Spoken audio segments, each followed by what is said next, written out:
Bonjour à tous et bienvenue à ce webinaire organisé dans le cadre du Salon Go de la création reprise d'entreprise. Je me présente rapidement, donc Olivier Legzinski, conseiller en session reprise au sein de la Chambre de commerce et d'industrie de la Moselle. Et aujourd'hui, à travers ce webinaire, nous allons répondre à une question qui intéresse ceux qui portent un projet innovant, c'est comment tester son marché justement quand on a un projet innovant. En effet, avant de se lancer dans un projet innovant, il est important de connaître son marché pour valider sa pertinence et sa viabilité. Et nous allons découvrir tout cela grâce à notre intervenant, à Michel Onfray, que je vais laisser se présenter. Alors, nous vous invitons aussi à poser vos questions via le chat qui est à votre disposition et nous les traiterons à la fin de la présentation. Je vous précise également que cette conférence est enregistrée et que vous pourrez la retrouver prochainement sur la chaîne YouTube de l'SCC. Michel, c'est à vous. Bonjour, écoutez, oui, merci Olivier. On ne s'est pas consulté ce matin sur le dress code, mais c'est vrai que je me perçois à la vidéo qu'on on est pareil. Moi, je m'appelle Michel Onfray, je travaille dans l'accompagnement de la création d'entreprises innovantes et à fort potentiel de croissance depuis un peu plus de 20 ans. Aujourd'hui, je dirige une entreprise qui s'appelle la Compagnie du Diamantaire. Je suis également directeur général d'un start-up studio installé sur Metz, Nancy et Luxembourg.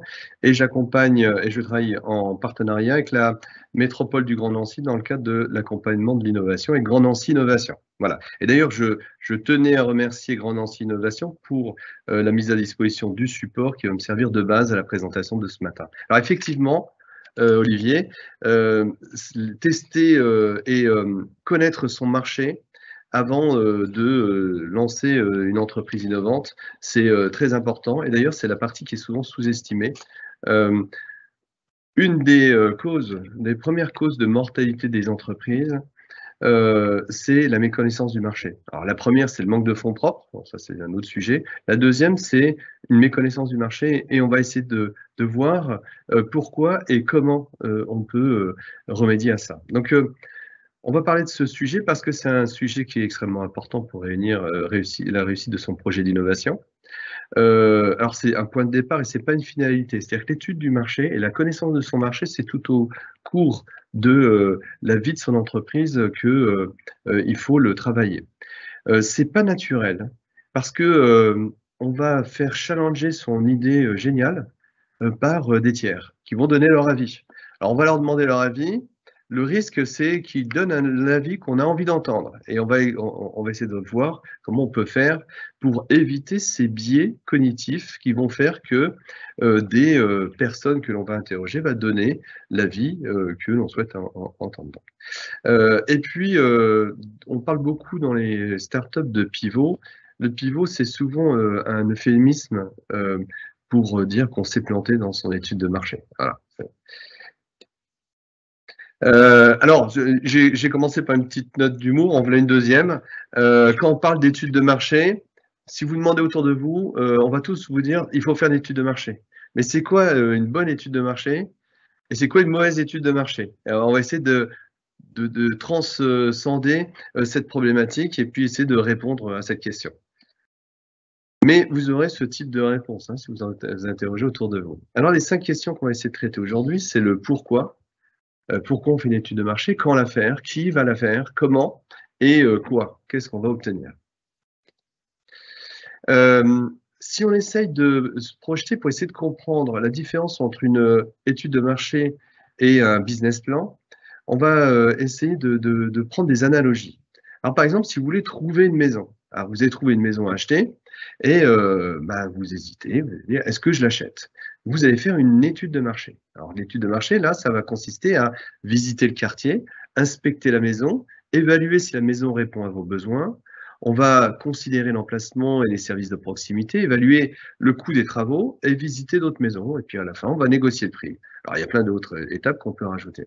Si je prépare un trek au Népal, là, je vais faire un business plan. C'est-à-dire que je vais identifier l'itinéraire et les jalons, je vais identifier avec qui je vais partir, prévoir ce qu'il faut prendre avec soi, se concentrer sur les priorités, prévoir un plan de secours, identifier les voies d'évacuation. Vous voyez, c'est des questions, si on les sort du contexte du trek, qui va s'adapter à n'importe quelle entreprise.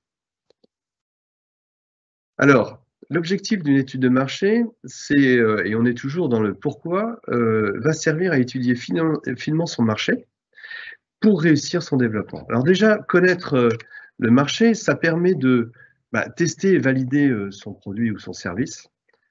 On va pouvoir définir et adapter le business model, puisque c'est une des premières choses qu'on va vous demander lorsqu'on va commencer à remplir notre business plan. C'est quoi votre business model? Il faut peut-être avoir commencé par l'étudier et le challenger avec des clients. On va préparer le business plan en cohérence avec les pratiques du marché et anticiper les développements commerciaux. Voilà. Et puis, on va essayer de devenir intime avec le client. C'est-à-dire que l'expert du segment client, on va revenir sur cette notion de segment, l'expert du segment de client sur ce type de produit, ce sera vous. Donc, il faudra ajuster avant qu'il soit trop tard, donc faire un pilote ou réaliser un crash test. Vous pouvez vous rapprocher de Dorian pour les crash tests. Contourner les difficultés ou tirer parti de celles-ci, puis trouver des partenaires et des clients.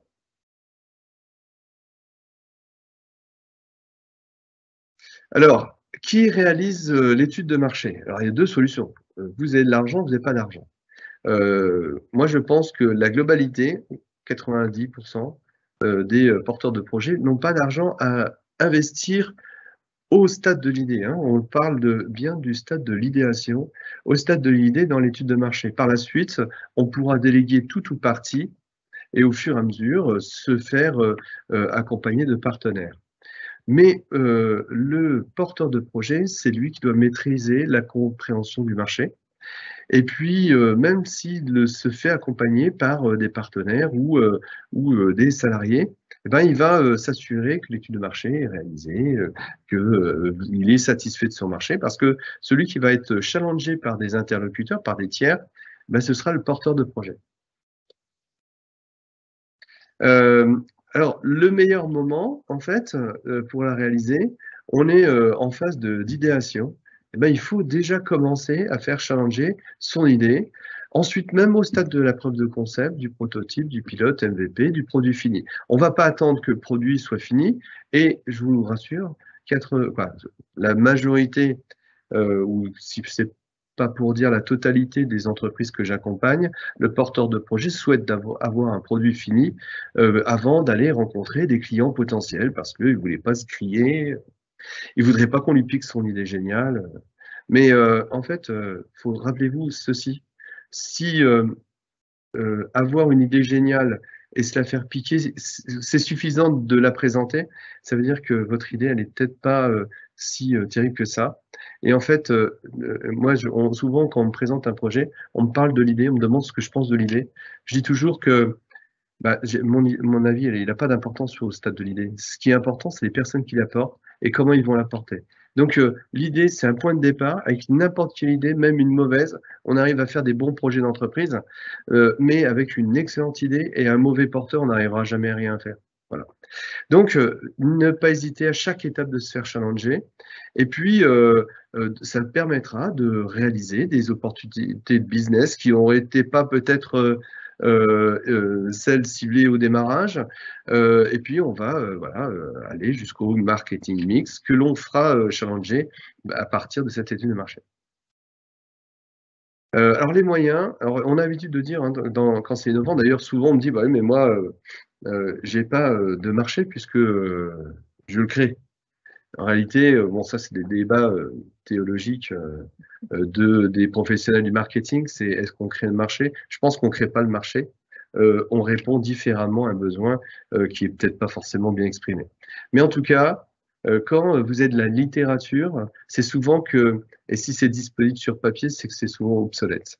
Donc, mais pour autant, il faut commencer par connaître ce qui existe décrit sur le marché. Donc, première étape, recherche bibliographique.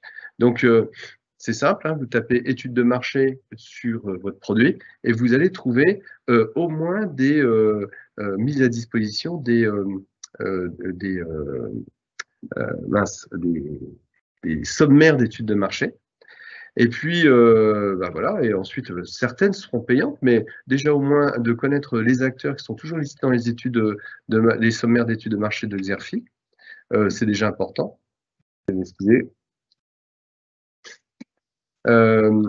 Les conférences à regarder, hein, c'est-à-dire si vous avez quelque chose sur la physique quantique, par exemple, allez étudier, entendre des conférences sur la physique quantique, surtout c'est important de s'approprier les bases de la technologie, donc les sites web, les journaux économiques, etc. Et puis tout ça, on va essayer de croiser ces sources, avoir un avis, et ensuite on va partir, faire challenger son avis sur le marché avec des clients potentiels, des leaders d'opinion, des experts, et on va interviewer des concurrents. Alors, pour interviewer un concurrent, il ne faut pas dire je vais me mettre comme concurrent et j'aimerais avoir votre avis sur ma proposition de valeur. Non, vous êtes toujours, quand vous interrogez un concurrent, vous êtes toujours un étudiant qui fait un mémoire sur son marché et qui a envie de recueillir les avis d'un expert du marché. Vous allez voir que si vous le traitez d'expert, il va être tellement content qu'il va vous livrer une masse d'informations. Moi, j'ai vu des étudiants recueillir des informations stratégiques sur un marché tout nouveau, uniquement parce qu'ils avaient appelé le dirigeant de l'entreprise. Donc voilà, vous faites tout ça et puis vous faites entourer également de mentors, c'est le top, ça, c'est trouver un mentor du marché qui va venir et qui va vous accompagner. Alors voilà, les outils technologiques, là, ils seront à votre disposition, vous pouvez revenir dessus. Donc, alors sur l'approche des trucs et astuces, hein, donc la recherche bibliographique, je l'ai dit, c'est pas suffisant, mais c'est indispensable. C'est-à-dire qu'on doit au moins connaître tout ce qui est écrit, parce que quand vous allez, d'ailleurs de plus en plus, on ne voyait pas il y a 15 ans, hein, mais aujourd'hui, quand vous présentez votre projet, vous avez en face de vous des gens qui ont un ordinateur dans un téléphone et qui tapent sur Google votre projet. Et puis, la première chose qu'ils vont trouver, c'est des informations sur vos concurrents potentiels. Et si vous ne les connaissez pas, si vous n'avez pas recherché des textes de loi, etc., bah, ça va être compliqué. Donc, il faut interviewer suffisamment de personnes, mais on n'est pas dans le cadre d'une étude d'un produit ou d'un service innovant, on n'est pas dans une étude quantitative, on va privilégier l'étude qualitative. Donc, il faudra bien préparer ces questions, les façons dont on va rebondir. Si vous êtes face à un expert, vous devez vous positionner au même niveau. Et pour pouvoir se positionner au même niveau, il faut avoir un niveau de connaissance qui est bien structuré, d'où l'utilité de la recherche bibliographique. Donc l'expert, c'est celui qu'on va aller voir en dernier ressort, une fois qu'on aura été challengé par les clients, amis, partenaires. C'est à vous de réaliser l'analyse de ce que vous recueillez. C'est pas un tiers qui va vous dire voilà ce que. Ce qui est important dans le conseil, c'est d'intégrer le conseil et le digérer et ensuite de faire des choix. C'est-à-dire que ne pas oublier que le chef d'entreprise, c'est avant tout un décideur, quelqu'un qui va décider entre deux décisions. C'est le principe de la décision, mais entre deux choix, et avec quand vous avez deux mauvais choix, il faut trouver le moins mauvais. C'est à ça qu'on reconnaît un décideur, c'est quelqu'un qui est capable de prendre ce type de décision. Et donc là, il va falloir arbitrer. Donc pas la peine de rentrer dans les détails confidentiels. Si vous pensez qu'il y a un sujet technique ou une façon d'adresser le marché qui va être vraiment très particulière, peut-être pas tout dire à ce stade-là, parce que même si vous faites signer des NDA, ne pas oublier que il y aura beaucoup de perméabilité. Les business plans sont très largement diffusés, même en dehors du cercle de ceux qui ont signé les NDA. Voilà. Et puis, moi, je privilégie les entretiens en face à face, sans faire un entretien commercial. Hein. C'est pas des flyers que l'on prépare. C'est pas je viens vous vendre le produit. C'est je viens me faire challenger sur ma proposition de valeur. Alors, on arrive dans le quoi et donc les questions à traiter. L'étude de marché, elle va devoir répondre à un certain nombre de questions. Et donc, quel problème mon produit ou mon service va-t-il résoudre, hein, c'est-à-dire, s'il n'y a pas de problème, il n'y a pas d'entreprise. Enfin, c'est pas la peine de créer une entreprise s'il n'y a pas de problème. Et ça, c'est souvent le biais, ce qu'on appelle le biais d'innovation. Quand on part de l'innovation, on veut absolument trouver un problème auquel cette technologie ou cette innovation va répondre. et on va inventer une problématique. Oui, on peut trouver une problématique à partir d'une technologie, mais on n'invente pas la problématique. La problématique, on va valider qu'elle existe vraiment et que la valeur d'utilité est vraiment perçue par le client final. Qui va acheter mon produit ou mon service? Pourquoi vont-ils l'acheter? Où vont-ils l'acheter? Dans un magasin, dans un grand magasin, en ligne, sur ordinateur, sur smartphone? Quel niveau de prix je vais me positionner? Les clients sont-ils prêts à payer cela? Donc, je parlais de la valeur d'utilité. Et à quel produit ou service les miens seront-ils en concurrence, hein? Donc, on peut penser qu'on n'a pas de concurrence, mais en réalité, on a toujours une concurrence. Je vais prendre un exemple. Il y a quelques années, j'ai accompagné une entreprise, je peux en parler puisque elle a fermé.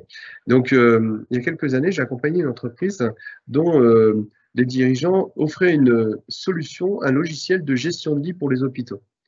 C'est une vraie problématique, hein. En instant T, il y a beaucoup de lits vacants.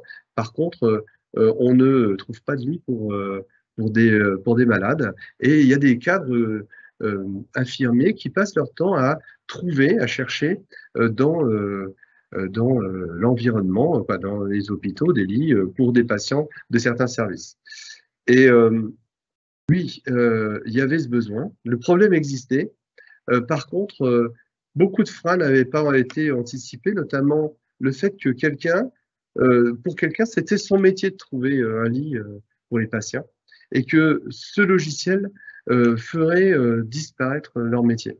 Donc, des freins à l'adoption, le fait que des hôpitaux ne vont pas travailler très facilement avec une start-up, c'est quelque chose qui avait été sous-estimé. Donc, vous comprenez, donc à partir de là, les difficultés qu'il va falloir résoudre et les questions auxquelles il va falloir trouver des réponses. Alors, il va falloir essayer de déterminer quel marché on va adresser, hein. Donc, je vais prendre un exemple. Si je vends des Ferrari, est-ce que j'adresse le marché de l'automobile? Alors, bien évidemment, non. On va adresser le marché des véhicules haut de gamme. Et dans les véhicules haut de gamme, on va être plutôt positionné sur le très, très haut de gamme. Donc, on va segmenter notre clientèle à partir de ce type d'informations et de recherche. Alors, les segments, c'est des comportements homogènes opérés par des personnes. Donc, on peut se prendre des données macroéconomiques de type description, des portées de segments, des types de clients, de la géographie, les caractéristiques, les taux d'équipement. Et puis, dans chaque segment, on va trouver des acteurs clés, et donc on va essayer de les classer par type, taille, activité, partenariat existant, etc. Comment la chaîne d'approvisionnement, je vais revenir sur dessus, la chaîne de valeur, elle est adressée entre comment le produit est fabriqué, le client achète, et entre les deux, quels sont les intermédiaires qui sont positionnés.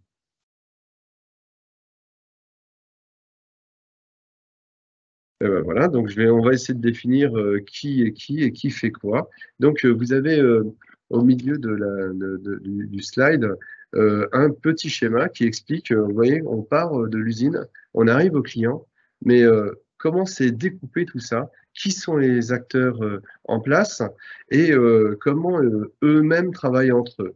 Et nous, où est-ce qu'on va se positionner dans cette chaîne de valeur?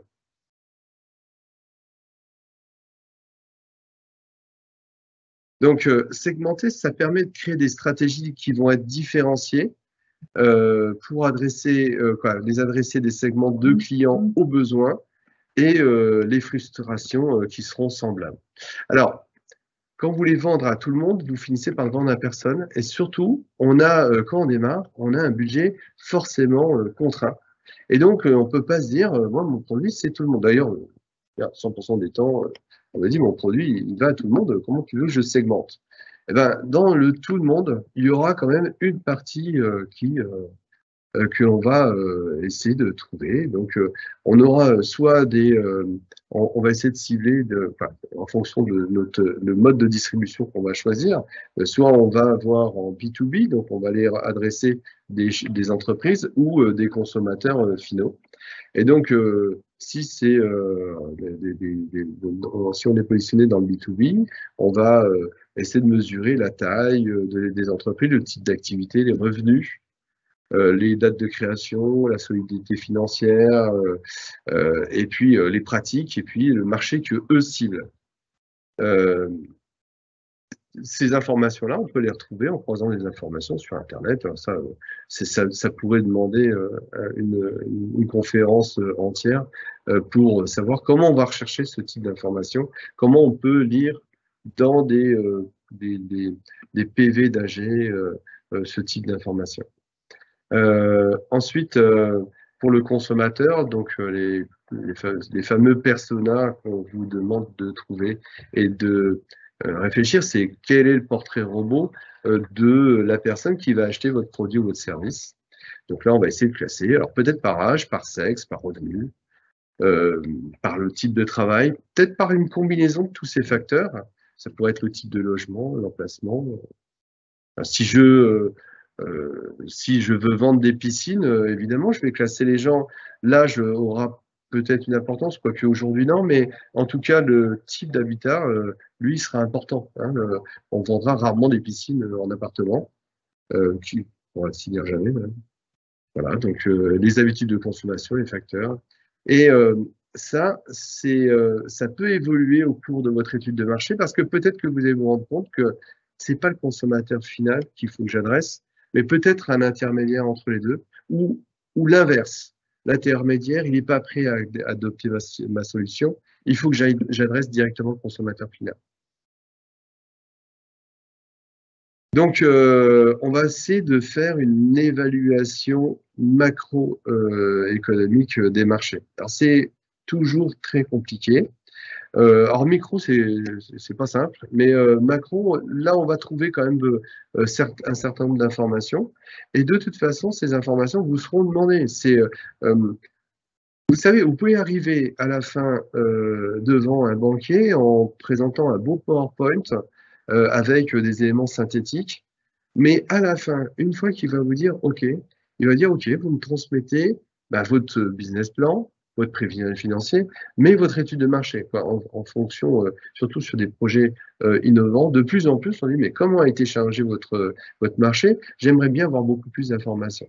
Donc, et dans un deuxième temps, vous aurez en face de vous quelqu'un qui aura étudié le marché et qui va vous poser des questions. Donc, c'est pour ça que c'est nécessaire d'être un professionnel de l'étude de marché, enfin, du marché que vous voulez adresser, et d'étudier justement cette partie de la macroéconomie du segment et la géographie que vous voulez adresser. Quelles sont les tendances mondiales, hein, c'est-à-dire que surtout si vous êtes sur un marché ou un produit innovant, forcément votre marché sera rarement purement local. Il va devoir adresser géographiquement un espace beaucoup plus grand, même si votre stratégie d'accès au marché passera par un échelon local, globalement, vous aurez besoin d'informations sur l'ensemble des marchés mondiaux. Donc, les tendances mondiales, est-ce que il y a quelque chose de spécifique qui va avoir une incidence sur votre entreprise, notamment vous êtes sur les crypto-monnaies, puisque c'est à la mode aujourd'hui, les directives MiCA de l'Europe, il faut les cerner, les intégrer. Donc la réglementation existante, qu'est-ce qui est en cours d'élaboration, quel va être l'impact sur votre activité, la nature de la concurrence, est-ce qu'elle est directe, indirecte? Encore une fois, il y a toujours une concurrence. Les produits existants, l'état de la concurrence. Est-ce que vos concurrents, ils vont très bien? Est-ce qu'ils sont en phase de croissance, de consolidation, donc ils s'achètent, hein, donc les plus gros achètent les plus petits, ou plutôt en phase de déclin? Donc s'ils sont en phase de déclin, je pense qu'il faut réfléchir à la façon innovante dont on va adresser le marché, et elle sera suffisamment innovante pour pouvoir surperformer le marché que vous adressez. Voilà, les évolutions attendues du marché, avec les avis des principaux leaders d'opinion, le dimensionnement du segment de marché sur lequel vous vous positionnez. Moi, dans l'innovation, souvent on utilise des terminologies anglo-saxonnes. Le TAM, SAM, SOM, ça sonne bien, donc on s'en rappelle. Hein. C'est-à-dire que peut-être que de la conférence, vous allez retenir que TAM, SAM, SOM. Et donc, vous retrouverez toutes ces notions, on les retrouve assez facilement sur Internet. Mais globalement, c'est quoi le marché total disponible? On prend un exemple de... Je veux distribuer une application d'iPhone pour iPhone.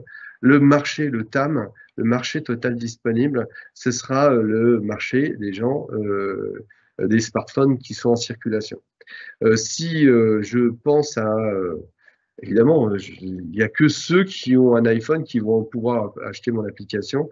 Là, je vais rechercher quel est le segment de marché disponible. Donc le marché, le nombre de personnes qui ont un iPhone. Donc le nombre d'iPhone en circulation. Et puis le SOM, c'est aujourd'hui, c'est quoi ma part de marché? Donc si j'ai, je l'ai mis, 100 000 ont acheté votre application sur 50 millions de possesseurs d'iPhone dans le monde, on se retrouve à 0,2% du marché. Évidemment, ce qui va être important, c'est le SAM, hein, surtout si vous n'avez rien vendu. Donc, le marché total disponible adressable, marché disponible adressable, c'est celui-ci qui va être important de déterminer. Et c'est donc à partir des informations que vous aurez collectées, vous pourrez déterminer ce SAM. Donc, il va falloir comprendre les besoins de vos clients, leur contexte, qui va vous permettre de vous positionner sur, de positionner votre produit ou service dans leur environnement. Et ce que vous allez devoir déterminer, je le redis et je le dis souvent, c'est la valeur d'utilité qui va être perçue par le client. C'est quelle est la valeur qu'il donne à votre produit. Ça peut être génial, hein, ça peut être une technologie de rupture, mais si le client, pour lui, ça lui résout un tout petit problème, mais il en a un beaucoup plus gros à côté, ça devra être vraiment pas très cher. Donc, justement, votre positionnement devra être très différent. Donc, description des pratiques réelles, la chaîne d'approvisionnement, l'importance pour eux du domaine abordé par l'innovation, etc. Toutes des choses que j'ai. Cette partie-là, la carte d'empathie, ça pourrait aussi faire l'objet d'une conférence. Alors, c'est écrit petit, je ne sais pas chez vous si vous le voyez bien, mais en tout cas, faites une recherche sur Internet sur la carte d'empathie. Vous devez essayer de réfléchir, de marcher dans les souliers de votre client.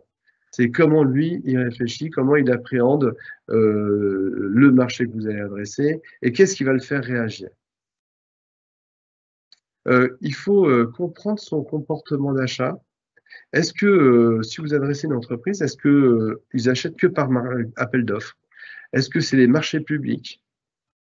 Vous voyez, si on parle de marché public et d'appel d'offres, on commence à intégrer du temps long dans notre marché. Donc, le temps, c'est quelque chose qui doit se financer. Donc, l'impact que va avoir cette réflexion sur votre prévisionnel financier, par exemple, devient évidente.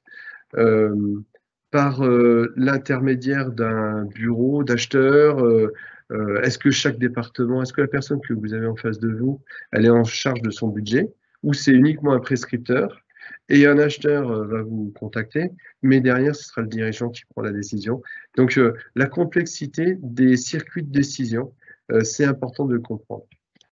Quand, à quelle fréquence l'entreprise achète votre type de produit? Je pense j'ai une entreprise en tête où lui, c'est vrai que son produit, il va révolutionner son marché. J'en suis persuadé. En fait, cette façon de répondre à la problématique va révolutionner le marché. Est-ce que c'est cette entreprise? Je ne sais pas. Ce que je sais, c'est que les entreprises en place ont des machines qui valent très très cher et pour beaucoup viennent de les acheter. Donc, le renouvellement de ce parc de machines qui se déroule sur 3 à 5 ans, il faut l'intégrer dans la réflexion parce que est-ce qu'on est capable de tenir 3 à 5 ans en vendant très peu, en sachant qu'au bout de 5 ans, je vais arriver à vendre, et encore, peut-être qu'une technologie nouvelle aura émergé. Voilà, donc tout ça, il faut vraiment intégrer. Si c'est un consommateur, est-ce qu'on vend en ligne? Est-ce que c'est un magasin? Est-ce que c'est la livraison à domicile? Est-ce que on passe par les marchés, les supermarchés, par des intermédiaires d'intermédiaires? Voilà, essayer de chercher, est-ce que justement ces achats sont planifiés ou non? Bah, je prends un exemple, le marché du jeu. Bah, il y a 2 marchés en France, hein, enfin, je parle en France, hein. Il y a 2 temps, il y a une saisonnalité qui est 2 temps, c'est Pâques, Noël. Hein. En gros, on achète des cadeaux, Noël, c'est 80 ou 70 ou 80% des magasins de jouets font leur chiffre d'affaires sur ces 2 périodes. Oui, mais donc, est-ce qu'on va pouvoir tenir? Comment c'est planifié en amont, etc.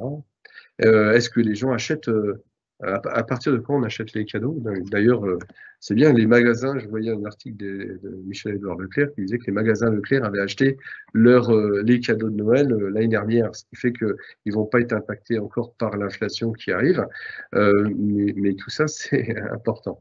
Voilà. Donc, est-ce que c'est neuf, d'occasion? Est-ce qu'il y a un marché du second marché? Voilà. On va essayer de tester la perception, la réceptivité, la désirabilité du client, qui va permettre de positionner le produit ou le service en fonction des attentes, des besoins réels du client. Donc, il va falloir montrer que vous avez testé la perception avec objectivité. Ce que je parlais tout à l'heure, c'est ce que j'expliquais tout à l'heure. Rien de pire devant un client. Voilà, vous testez l'appétence d'un client et en face de lui, il y a quelqu'un qui porte le projet de sa vie et on voit bien que c'est son bébé. Ben, si on prend la perspective avec un bébé, rarement on voit un ami qui a un bébé dans les bras et on lui dit qu'il n'est pas très beau, quoi. Donc on va lui dire ce qu'il a envie d'entendre. Et c'est le pire qui peut arriver à un dirigeant d'entreprise, un porteur de projet, c'est qu'on lui dise ce qu'il a envie d'attendre. Et il faut vraiment essayer d'éviter ça. Donc, il faut mettre le maximum d'objectivité, éviter les biais de subjectivité. Voilà. Donc, à chaque fois qu'on pose une question, bien mettre à l'aise la personne qu'on interviewe en disant, bah oui, il n'y a pas de sujet, c'est vraiment ton avis que j'ai envie d'entendre. Voilà, donc essayer d'identifier le niveau de prix psychologique. Alors, voilà, c'est à quel. C'était. Oui, alors, oui, je le développe là. J'étais sur une autre ligne avant, c'est pas grave. Le prix psychologique, et c'est pour ça que je voulais faire un zoom dessus, c'est il faut pas vendre pas cher et il faut pas vendre trop cher. Donc, comment on se positionne justement au niveau prix et à combien votre client va être prêt à payer votre service? C'est le plus dur à positionner. Et vous pourrez souvent descendre, mais vous pourrez rarement monter. Donc, il faut vraiment le tester au plus près. Et en fonction de la façon dont vous allez adresser le marché, est-ce que c'est du mass market ou plutôt quelque chose ciblé sur une typologie de client avec une faible envergure, on ne se positionnera pas pareil parce qu'évidemment sur un mass market, on peut avoir un taux de marge plus faible. Donc, il faut toujours connaître à combien la concurrence répond, à quel prix la concurrence répond aux besoins exprimés par le client et se positionner à partir de là, en plus, au-dessus, en dessous. Les canaux d'accès au marché et partenaires potentiels, c'est plutôt important de. Donc, je l'ai fait un zoom sur ce que j'ai expliqué tout à l'heure. C'est quel chemin le produit va prendre pour arriver au client. C'est pas toujours la meilleure solution de dire qu'on va prendre toute la chaîne du canal de distribution. Et il va falloir peut-être cibler et peut-être s'appuyer sur des partenaires potentiels qui vont vous aider à distribuer ces produits. Voilà, ça peut être tentant de se dire, bon, c'est pas grave. D'ailleurs, quand j'ai des scientifiques, on se pose rarement ces questions en amont, c'est-à-dire que le produit est tellement magique qu'il va se vendre tout seul et que quasiment le choix du canal de distribution est accessoire et c'est pas la réalité. Il y aura toujours ce sujet-là. autant se faire challenger dès le démarrage, même au stade de l'idée, sur la façon dont on va distribuer notre produit. Et donc, identifier les canaux possibles avant d'arbitrer.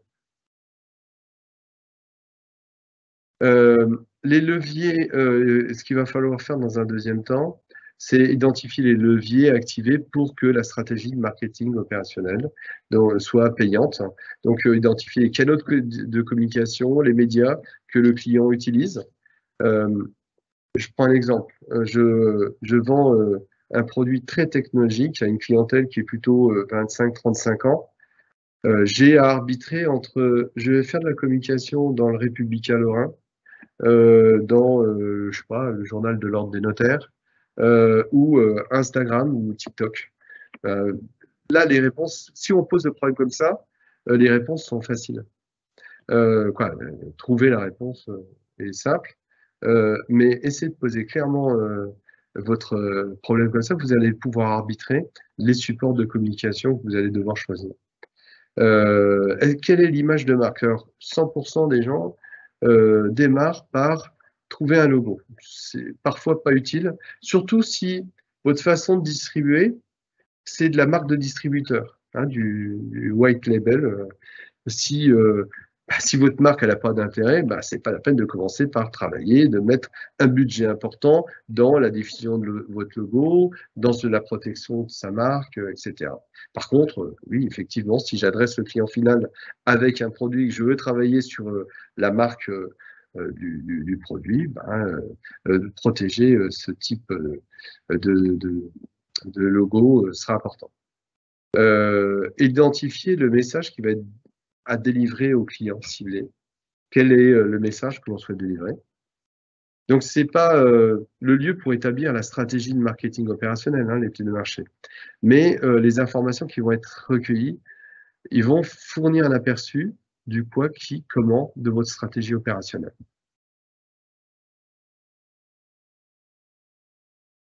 Faire votre propre évaluation de la taille de votre marché. Hein, c'est-à-dire que je le disais tout à l'heure, le SAM, donc votre marché adressable, c'est lui qui va être important.